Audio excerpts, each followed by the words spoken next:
so much. I'm glad to be here. And as I told Paul earlier today, I'm so glad that this foundation exists. It's so needed. We didn't have many of them when I was growing up. There are a couple of big think tanks in Washington. But I love that this exists, especially in a state that is so hostile to our views, or maybe that's not the way I should put it. I'm not sure that people know about our views, our basic principles and values, and I think if they did, they would be friendlier. I imagine people in general are receptive. It's just a matter of exposure. So I consider the Rio Grande Foundation a point of light, to use the language of Bush 41. Forgive my pronunciation, Rio Grande, I'm not quite with it, but I grew up with that pronunciation. So I thought I'd speak a little about this unusual book, Children of Monsters, an inquiry into the sons and daughters of dictators. And then I thought we'd talk a little 2016, if you're presidential minded. This book came about when I visited Albania some years ago. And Albania had suffered one of the worst dictatorships in the world. There was really nothing else like it, except for the dictatorship in North Korea. And the Albanian dictator was Enver Hoxha. He was a lot like Kim Il-sung in North Korea. In fact, he imitated him to a degree. So Albania was almost a perfect tyranny, a perfect totalitarian state. No one came in, no one went out. For about 40 years, Hoxha treated Albania as his personal dungeon. And while I was there, it occurred to me to ask, did Hoxha have children? Because if so, I couldn't imagine what that would be like. If you were the son or daughter of Hoxha, could you go out? Did you have to change your name? How did people treat you? What did you think of your dad, etc.? And because I'm a magazine writer, I thought that, and you're always looking for your next piece, for your next meal, as a colleague of mine says, I thought, well, maybe the Hoxha kids would make a good subject for a magazine piece. And then I thought, well, you could do a survey of such sons and daughters and make a book of it called Children of Monsters. So years later, I acted on it, and I surveyed 20 dictators. That's a nice round number, but I didn't aim for it. I simply drew out the list of dictators I thought I should survey, and it came to 20. A couple of dictators I would have included, but they did not have children, and I think especially of Lenin, also Ho Chi Minh in Vietnam. I did modern dictators, 20th century dictators, although there's some leakage into the 21st century. For example, Fidel Castro ruled in the 21st century, and the third Kim is on the throne in North Korea right now, and the second Assad in Syria. Otherwise, we're talking 20th century people. You could have gone back into antiquity. Caligula had a child, just one, a daughter, who was murdered the same day as her parents. And I could have gone to Ivan the Terrible in 16th century Russia. He actually killed his son, the Tsarevich, with his scepter in a fit of rage. He didn't really mean to. He just did it in a fit of rage. And Bokassa, one of the dictators I cover, did kill people with his scepter. Actually, it was an ebony walking stick. He didn't kill any of his children, so far as I know, but he did imprison a few. So I have my 20 dictators of the 20th century largely, and I'll tell you the order of the book. I start out with World War II dictators, and I throw in Franco just for fun. So you have Hitler, Mussolini, Stalin, Franco, Tojo. And then I stay in the Far East for Kim and Mao. Go back to Eastern Europe, Soviet Europe, for Hoxha in Albania and Ceausescu in Romania. And then to the Caribbean for the Duvaliers in Haiti, Papa Doc and Baby Doc. And Fidel Castro, I mentioned Raul, but this chapter is basically about Fidel. Then I have 3 Arabs, Gaddafi, Saddam, and Assad. I go to Iran for Khomeini. Then I have 4 Africans, Mobutu of the nation that he renamed Zaire. Before and now, it's called the Democratic Republic of the Congo. Of course, if a nation calls itself a democratic republic, you can be sure that it's not You know, the East Germany, communist Germany, called itself the German Democratic Republic. And the old joke was that was 3 lies in one, because it wasn't a democracy and it wasn't a republic, and it wasn't even all that German, given rule from Moscow. So anyway, I have Mobutu in Zaire, and then Idi Amin in Uganda, Bokassa in the Central African Republic, or after he crowned himself emperor, Napoleon style, the Central African Empire. And then Mengistu in Ethiopia, who was known as the Stalin of Ethiopia. And then I end with a little chapter, a coda, if you will, on Pol Pot's daughter, his late-in-life daughter. She's about 30 years old. She got married last year, a beautiful woman. She is the daughter of this genocidal dictator of Cambodia. So that's my lineup, my murderer's row, so to speak. And of course, there are themes in this book about fatherhood and sonship and loyalty and all that, and politics, because these men and women I cover have a common fate. They were or are the son or daughter of a dictator. But also, they're individuals. So these are individual stories or life sketches. Some critics have criticized me, and maybe rightly, for not making more general points and doing more psychologizing. I do a little of that, mainly in my foreword and my afterword. But I'm pretty restrained about this generalizing or psychologizing, because just as soon as I went to make a general point, I found I could contradict it. So these are, at a minimum, life stories, sometimes ghoulish and sensational, all too interesting, if you will, for the people who had to live the lives.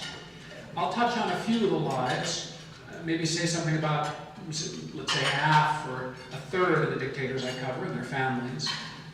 Mussolini had 5 children. Officially, he had plenty of unofficial children. Most of these dictators do. I sometimes call them extracurricular children. But Mussolini had his eldest daughter, Edda, whom he loved. And by the way, I found in my study that these dictators, I don't know if this is common among fathers in general, but they tend to have a special affection, if there's any love in them at all, for their daughters, and especially the firstborn. So Edda was the first daughter. She married Count Ciano, who became Mussolini's foreign minister. And Mussolini later executed Ciano, or at least failed to stay his execution. And so you can imagine Edda, it's pretty hard. The 2 people you love most in all the world are your husband and your father. One kills the other. That is, as we'd say in my native Midwest, a ticklish situation. And not only Edda, but 2 daughters of Saddam Hussein have had to face just that as well. And then Mussolini had a son, Romano, his youngest son, who became a jazz pianist. And at the beginning of his career, he played under a pseudonym. But then he found that his last name was more of a draw than a turnoff. So his group became Romano Mussolini and the All-Stars. And they played with Dizzy Gillespie and Duke Ellington and Ella Fitzgerald and just about anyone else you can name. Now Romano married the sister of Sophia Loren, and they had 2 daughters together. One of them is Alessandra, who is the leader of neo-fascism in Italy today. She is a real piece of work, flamboyant, looks a little like her grandfather. She was on the cover of Playboy when she was a young woman. She was a TV actress and in the movies. She has a medical degree, and she is this leader of neo-fascism. If you can imagine being the granddaughter of Mussolini and the niece of Sophia Loren, these are probably the two biggest figures of the whole 20th century in Italy. I thought I'd say a little about Stalin's children. They led fairly sad lives, as you can imagine. His daughter was Svetlana. She's the most famous of all the sons and daughters of dictators, unless you count the successor sons, by whom I mean Baby Doc Duvalier and Bashar Assad, and the 2 younger Kims in North Korea.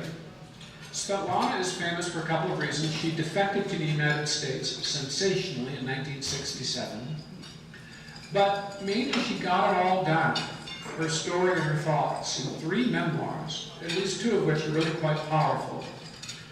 And Svetlana defected in an interesting way.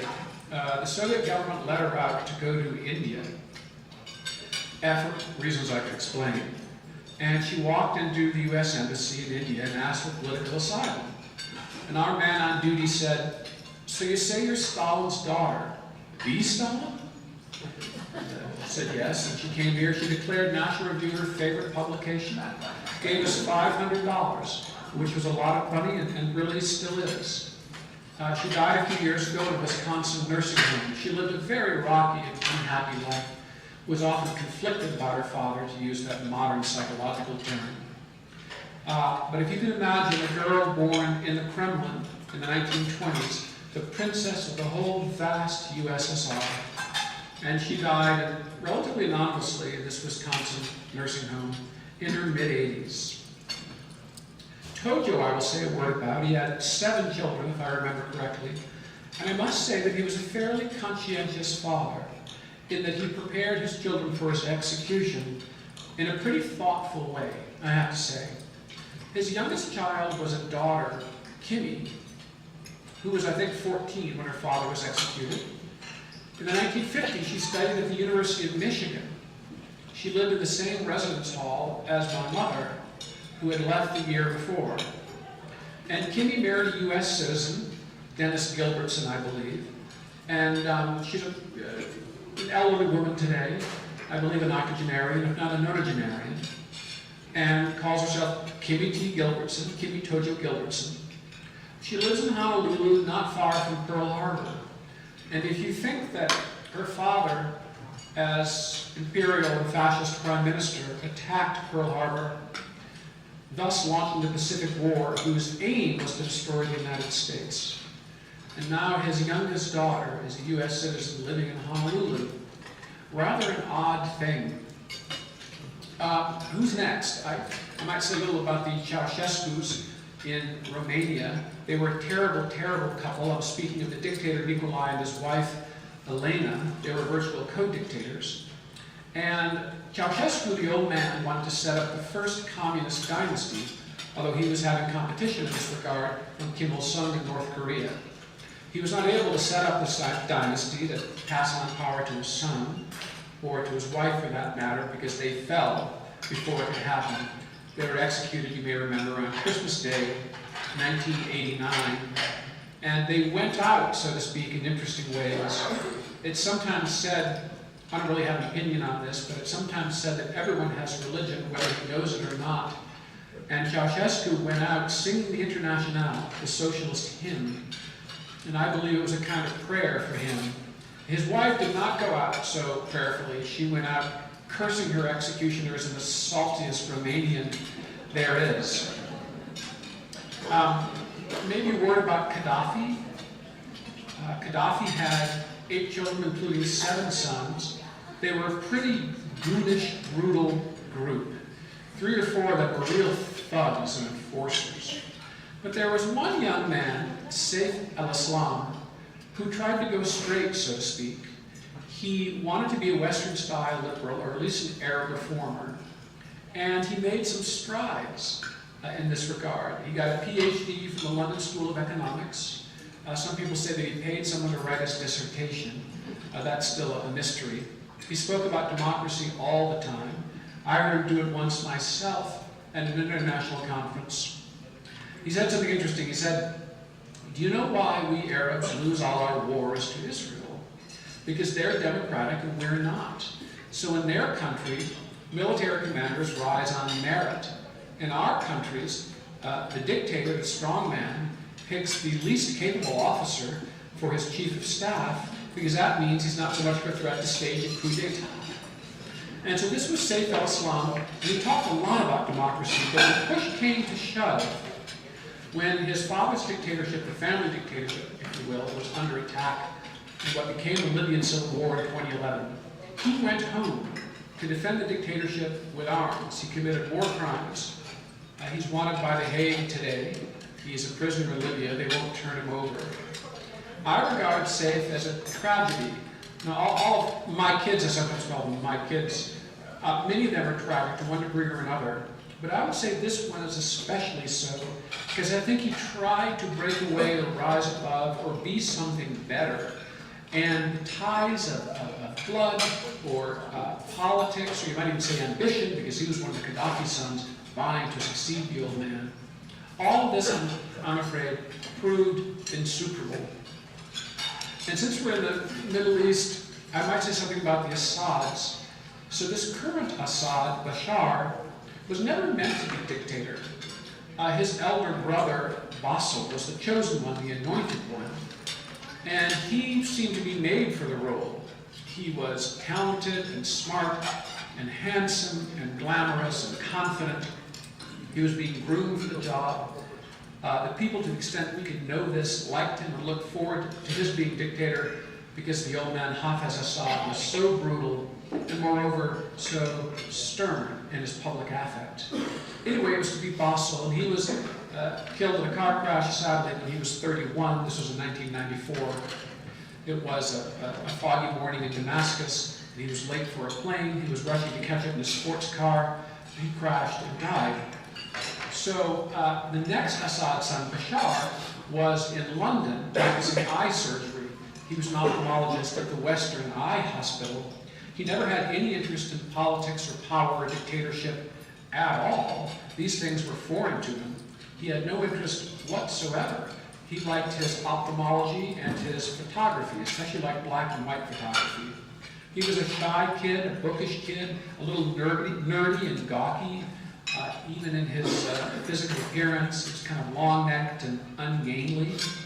And he was quite ill-suited to dictatorship, everyone thought, but he left his eye practice and trained to be dictator at the military academy and so on, and took over when his father died in 2000. And Bashar has killed more now than his father, bad and murderous as he was, ever dreamed of killing. You might say in Bashar's defense, and it's not quite defense, more like understanding, that in Syria there's an element of kill or be killed. And so that if he and the house of Assad fell, it's likely that the Alawite community from which they all spring would be massacred. At any rate, I'll tell you this strange fact says something about the relationship between Bashar and his father, the dictator. The first time Bashar entered his father's office was when he was 7 years old. He had just had his first French lesson.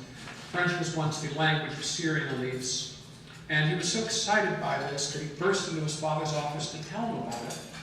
The next time he entered that office was after his father's funeral, when he himself was dictator. And since I mentioned Pol Pot's daughter, I might tell you, Pol Pot had a wife who he married on Bastille Day, which I love, because all these Khmer Rouge brutes were trained in Paris by French communists. So Bastille Day was their holy day, so to speak. Pol Pot and that wife did not have children. She went crazy. I believe she suffered from schizophrenia. He divorced her. After the Khmer Rouge fell, he was in the jungles, northwest Cambodia, hiding out. And a second wife was found for him, a young Khmer Rouge cadre. And they had this daughter when Pol Pot was 60 or 61. She was 12 when he died. He loved her a great deal, apparently, treated her tenderly. She loved him back. She went on to earn a master's degree in English literature, which is remarkable. And one reason it is, recall that the Khmer Rouge killed people who wore glasses on suspicion that they had read something and therefore might be a danger to the regime. But she went on to get a master's degree in English literature. She's in complete denial about the Khmer Rouge, as so many of these sons and daughters are. But she has lived, as far as I can tell, an honorable life. She's a beautiful young woman, as I say, of about 30. So all of these children, or men and women, have something in common, but they have coped with this common circumstance in their individual ways. So you have a very mixed bag, from terrible, murderous brutes like their father. I'm thinking of the Kim sons and some of the Gaddafis. I could go on, Vasily Stalin. One of Mobutu's sons was actually nicknamed Saddam Hussein because he was such a brutal enforcer for the regime. And then you have people who are kind of neither here nor there. And then some quite admirable people like Svetlana Stalin, also one of Fidel Castro's daughters, Elena Fernandez, defected in the 1990s with a wig and a false passport. The question of nature-nurture arises. I'll tell you a story. This question is, as President Obama once said in another context, above my pay grade. I think of the two Ceausescu sons. The younger one, Nicu, was a perfect little monster who spent his life swaggering and raping and torturing and murdering his way through Romania till he drank himself to death in his early 40s, as Vasily Stalin had done in the Soviet Union. He couldn't have been worse. He had absolute license in that country and exploited it miserably. His older brother, Valentin, never had any interest in politics or power or dictatorship. He, so far as I know, has lived blamelessly. He's never harmed a hair on anyone's head. He became a physicist, he joined the Scientific Institute, and he's worked in that same institute the whole of his career. But where does that leave us with nature and nurture? I'm not really sure. I said that these kids, as I call them, so many of them are in denial. I think they almost have to be in order to keep their sanity because the truth is too terrible. And I say something in the afterword of my book. While I was writing, I passed a poster in New York for a Broadway show, Jersey Boys, which is about early rock and roll. And on the poster, there was this tagline or slogan. It said, "Everyone remembers it the way he needs to." And I thought, well, you know, that's true of these men and women I'm studying. They're remembering it the way they need to. It's not quite right most of the time, but I think they've got to think those things in order to keep going. And I cut these children, even when they're bad, a little bit of slack, but I hope not too much slack.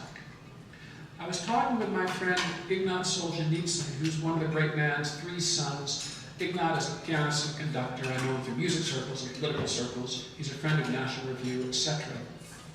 But we were talking about the Stalin children, and it occurred to me that Ignat and Stalin's son Vasily are exact counterparts, in that Vasily was the son of the worst man in the history of the Soviet Union, and Ignat is the son of the best man in the history of the Soviet Union, arguably, and neither one could do anything about it. Neither one chose that fate. It just happened. Now, I don't excuse Vasily Stalin, who was just a terrible guy and did terrible things in his life, but his mother did kill herself when he was 11. He was then raised by Stalin's bodyguards, who were the meanest, roughest, toughest, cruelest men in the whole NKVD, the Soviet secret police. It would have been fairly hard, I guess, for him to turn out non-vicious, and he did not. He was vicious. I'll leave you with this about the book. Some readers have said to me, and this surprised me since I didn't aim for it, that reading this book has made them all the more grateful for the rule of law, for democracy, for an atmosphere of ordered liberty. Because one thing about a dictatorship that's so capricious, you don't know whether you're up or down, or what the mood of the dictator will be. And some of us have thought that the rule of law is eroding over the last few years, but we still have it. We still have a constitution, nation of laws, not men. And that's something to be grateful for. Which leads me, if you'll indulge me, to presidential politics. And I thought maybe I'd do a little overview, starting with the Democrats. I guess Democrats with a capital D, I must say. Sometimes they're not very democratic. I guess it will be her, right? Hillary, it seems right now, and we've just had Halloween, it's not even Thanksgiving, is able to campaign for the general election. Whereas our guys, I think, will be duking it out probably till late spring. And this has to be an advantage to the Democrats. I must say I'm sort of grateful for Bernie Sanders because he calls himself a socialist. And I consider it honest truth in advertising. I wish some more of them did, but they don't. I think of the chairwoman of the Democratic National Committee who refuses to say what the difference is between a socialist and a Democrat. She doesn't want to talk about it. I don't think she'll say that there even is a difference. So I appreciate that Bernie has brought this word socialist, which has been sort of radioactive and even McCarthyite in the American political vocabulary, to the fore. So we can sort of say this word unblushing. The Democratic nominee, barring something very strange, will be Hillary Clinton. Now, she does not have her husband's political mojo, that political voodoo, thank heaven. I, for one, didn't see what Bill Clinton's charm was. I thought that he was a snake oil salesman from the beginning, a total charlatan and liar. But apparently a lot of people liked him and still do. What can you do about that? She does not have that same political skill, but there are a lot of loyal Democrats in the country. And of course, the culture, including the education system, seems to be on the side of the left. What are we going to do about that? I would tell you that Hillary can't win the general election, but I must say I was surprised by the 2012 election.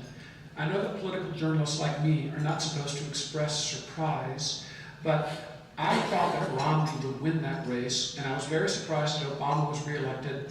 And I must say that it took the wind out of my sails, because I thought, and I know that some of my brethren on the right disagree with me, but I thought that we, the Republican Party, I say this because I'm a Republican and a partisan, we put our best foot forward in that election with Romney and Ryan. These two men are so bright, so capable, so decent, so admirable, exemplary.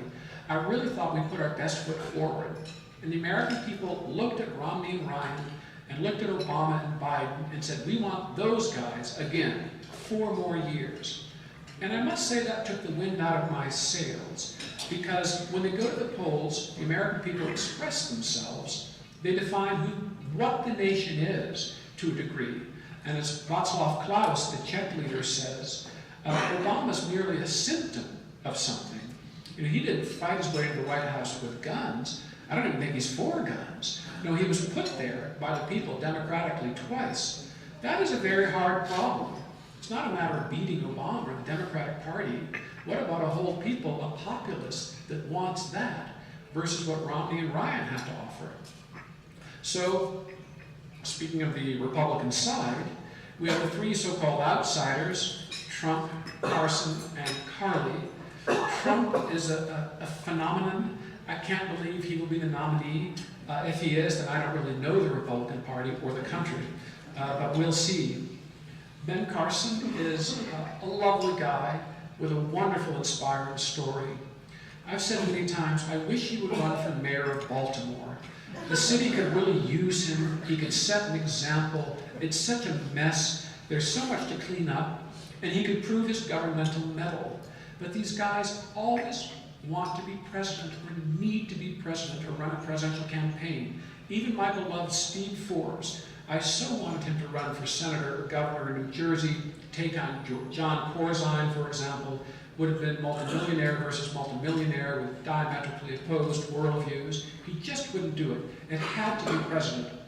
For that matter, you know, Donald Trump could run for mayor of New York. I think it's a big enough stage for him. And in New York now we have a mayor. Well, Myron Magnet of the Manhattan Institute called him a communist in a podcast with me.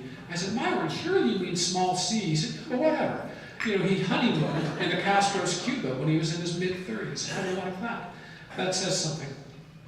Anyway, Carly, so talented, so skillful, such a great talker, such a great people person.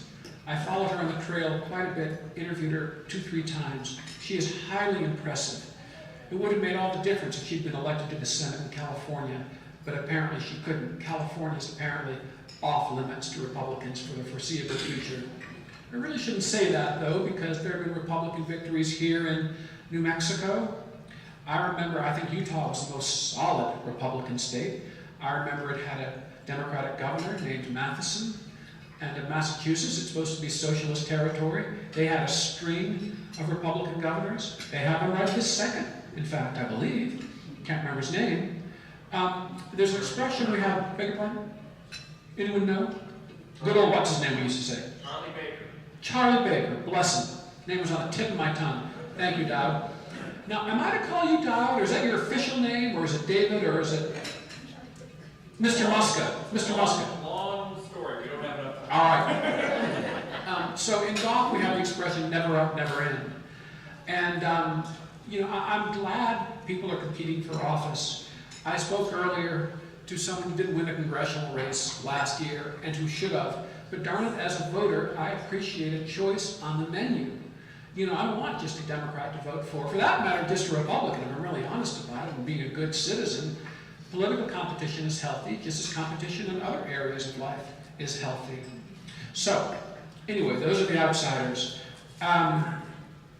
Jeb Bush, so talented, so bright, so capable, so decent. He's one of my favorite people in public life. I don't know why he's run such an inept campaign. I really don't. And I'll tell you something about the fickleness of the public.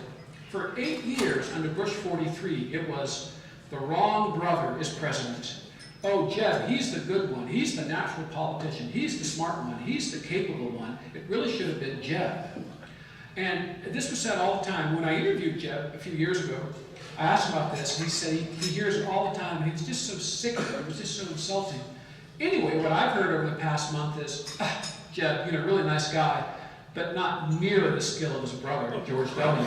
And so it just tells you how fickle people are. Marco Rubio, what can you say? He's impressive, he's smooth, he's bright, he's articulate, he's cute,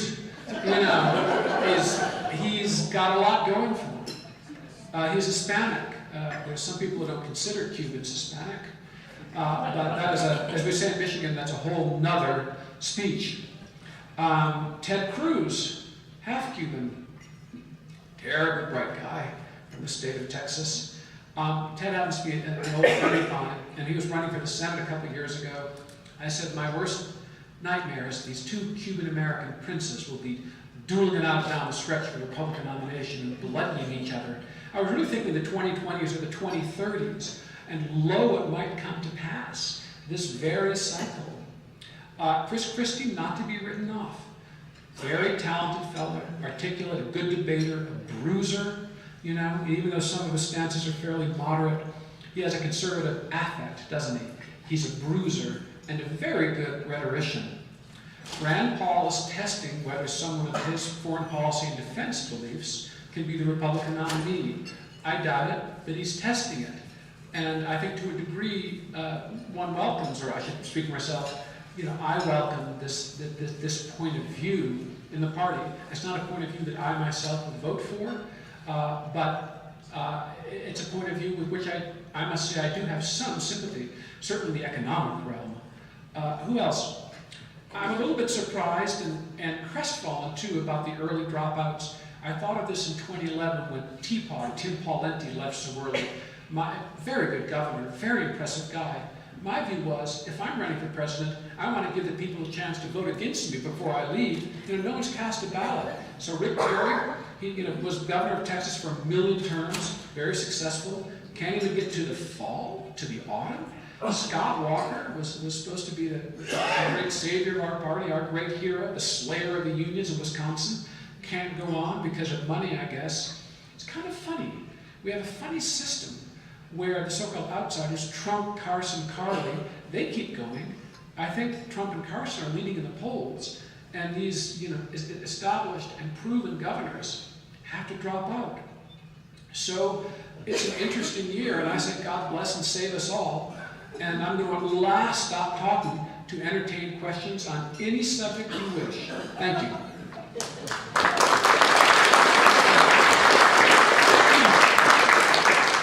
John Kasich. My first question is Kasich or Kasich? Beg your pardon? Cut or ch? Kasich. Anyway, it comes from the old country. It comes from the Balkans. He has been elected 1 million times to the U.S. House and to the governorship of Ohio. And Ohio is a very important state. The license plate once said the heart of it all. I think there's an argument. Land of Enchantment's much better, much prettier, of course. But Ohio, the heart of it all. My feeling, obviously there's much to say in favor of him. My feeling is that the Republican electorate is in too conservative and indeed right-wing mood to nominate him. That is my feeling. I also think the other Ohioan, Rob Portman, probably should have run, although the electorate might not be in a mood for him either. A very capable and accomplished guy. I'm a little bit surprised that Kasich is the Ohioan in the race. I doubt he'll gain much traction. He is known as a moderate. You know, when I was growing up, the Republican Party had liberals and moderates and conservatives. There was a Rockefeller wing or a Scranton wing. All that is gone now. So even those called moderate are pretty conservative these days, in my opinion. It's really, you remember the old expression in the Reagan administration that things have gotten so confusing, the right hand doesn't know what the extreme right hand is doing. I hear on all hands references to a true conservative. Would you give me your evaluation of what consists of a true conservative? The question is, what is a true conservative? I generally stay out of the definitional wars. I'm asked this quite a bit. You might say I'm in a position to be an arbiter on this question because I'm a senior editor of National Review, the flagship journal of American conservatism founded by William F. Buckley Jr. in the 1950s. But I never wanted to be, I call them commissars of conservatism. There are always people who want to read people into the movement and read people out. They set themselves up as commissars of conservatism. And I don't have that litmus test. My tent is not endlessly big because that doesn't do anyone any good. But I think the tent should be fairly roomy. Take the question of immigration. The editors of the Wall Street Journal are robustly pro-immigration. I think they at one time favored a constitutional amendment saying there shall be open borders. My magazine, National Review, is heavily restrictionist. Which of us is conservative? The Wall Street Journal editorial page, are they not conservative? Are we not conservative? National Review is a drug legalizing magazine. Does that mean Bill Bennett's not a conservative? I wouldn't say that. Or Bill Buckley, who was a legalizer, wasn't a conservative? I wouldn't say that.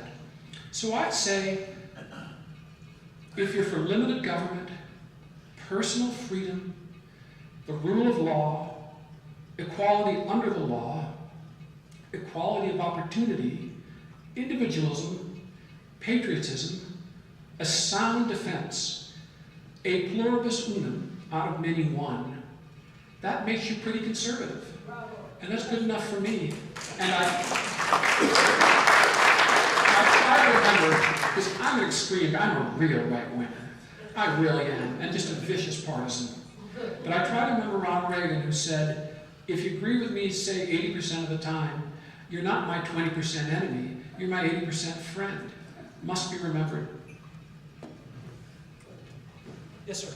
I have a real concern about the length of this Republican battle, because what I see happening is it's working in the Democrats' favor because the Republicans are blending each other so much and using up money that it's really playing into the Democrat hand of being the American people are going to get tired of it.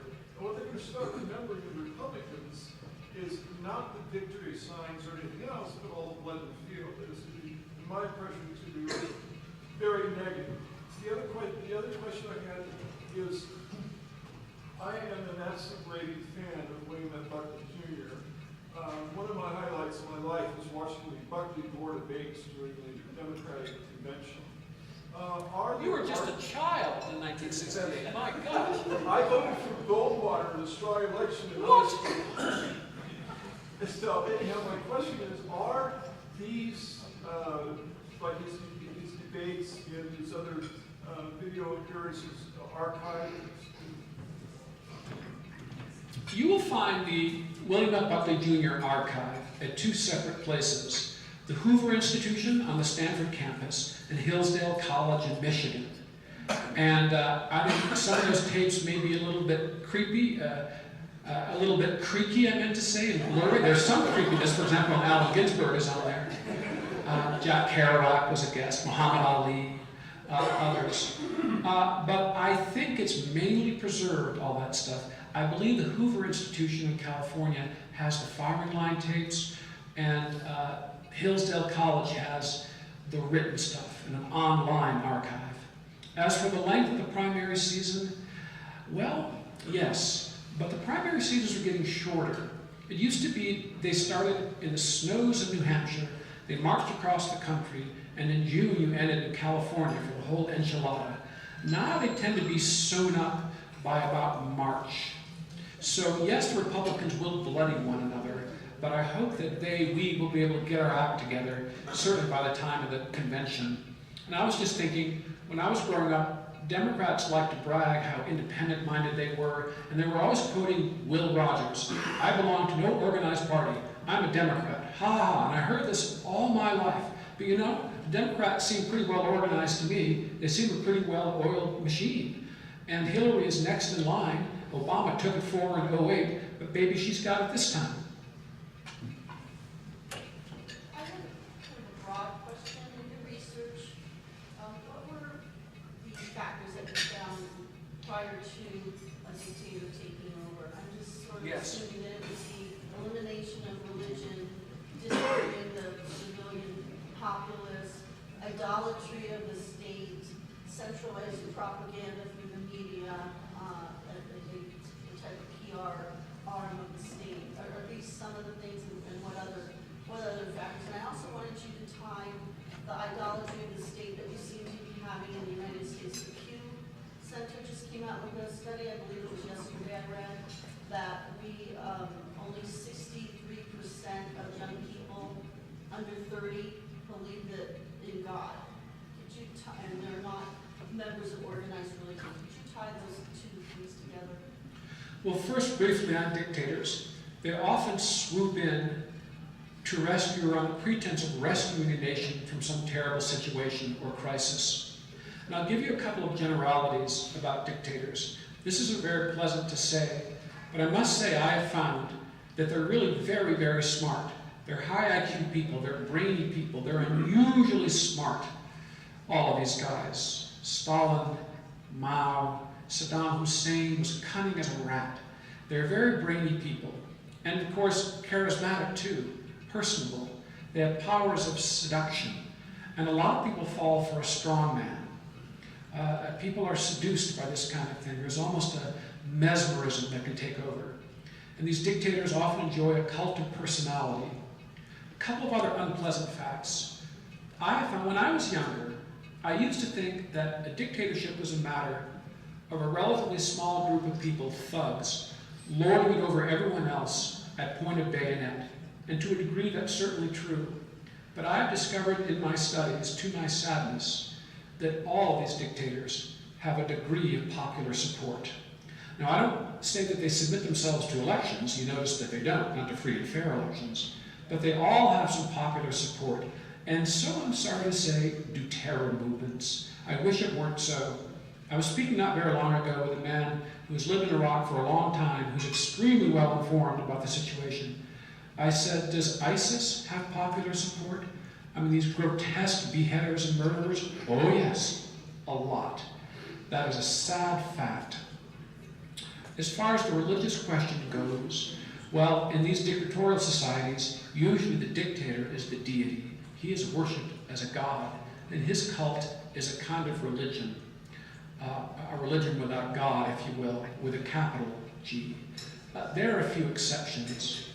I think the religious impulse has been very important to democracy in this country. It's kind of baked into the cake of Judeo-Christian civilization. And now that civilization is under attack. We certainly see that in Europe more than here. And one line I like is that, sure, we expect immigrants and others to assimilate, but are we giving them anything to assimilate to? And I think what we have here in the West is a kind of crisis of civilizational confidence, and it all has to do with education. If you learn in school that there's nothing good about your nation, never has been, it's been one unrelieved record of racism and imperialism and sexism and injustice and oppression and all this stuff. If this is what you hear, it's natural to believe what you're taught. There are always some rebels and dissidents, and you know, I was born and raised in Ann Arbor, Michigan, or certainly raised there, which I sometimes call a small citadel of the left. I refer to myself as a backlash baby. I was kind of a rebel, and that meant anti-left. You know, you read National View in the dark with a flashlight, hoping that no one would catch you. That's the kind of atmosphere I was raised in. But I'm sometimes quite optimistic about the future and sometimes gloomy. It depends on my mood, how I've gotten out of bed, you know, whether I've been able to find a good muffin at Starbucks, Now and then I think, just we're simply doomed. This can't go on. The American spirit has been extinguished. Barack Obama has succeeded in his project of what he called the fundamental transformation of America. And sometimes I think, this is it. It's over. But then I see other things that, I think it'll be okay. And I remember talking with Michael Gove not very long ago, one of my favorite people in life. He's a British writer and politician. He was the education secretary under Cameron, sometimes known as the British Bill Bennett. Now he's the justice minister, or attorney general, if you like. And he said, in every generation, he knows quite a bit about our country, Americans have thought, well, it's over. For this reason and that reason, and yet we go on. So I think that's true. Moreover, it better be. And Paul, are you ready to give me the hook? Should we take one more question? Take that one, sure. All righty. So, two quick questions about dictators and the way they get into power. And I simply have to say that I've always been a little nervous about whether Barack Obama would actually be way office. And about conservatism, the word, you have to analyze the word. What is a conservative? Someone who wants to conserve something. There are a few people in this room who would like things to remain the same from this moment forward. We are faced here with a tragedy of government power and economic control, and we have no hope unless we're willing to stand up and say we're not conservatives. I always have preferred the European term liberal. In fact, I think I am a radical liberal. Mm-hmm. Well, it may not surprise you, I have a lot to say about that. I'll be brief. On this question of Obama's leaving, like Ronald Reagan, I have long been against the 22nd Amendment, which limits a president to 2 terms. It was really Republican revenge on FDR, and it kind of backfired against the Republicans. We probably could have run Eisenhower a 3rd time. But Reagan always said that after he got out of office, he was going to get back onto what he called the mashed potato circuit and campaign for the repeal of the 22nd Amendment. I must say, I've grown rather fond of the 22nd Amendment. given the 2 terms of Clinton and the 2 terms of Obama. I mean, is there any doubt in your mind that Clinton would have won a 3rd term? His vice president, an infinitely less likable character, if you were saying so, he actually won more votes that year. Obama, I rather like this 22nd Amendment. As for nomenclature, I remember when I started out in journalism, I was working at the Weekly Standard. And I said to my boss, Bill Crystal, why do we have to call ourselves conservatives? We're really liberals. And he said, Jay, get over it. You have to accept the terminology in your own time and place. And liberal has meant left in this country for a long time. I guess it's now been replaced by progressive. But we're conservatives in sort of the Burkean sense or the Russell Kirk sense, in that we want to conserve something good, namely civilization, decency, the rule of law. And yet, of course, we're reformers.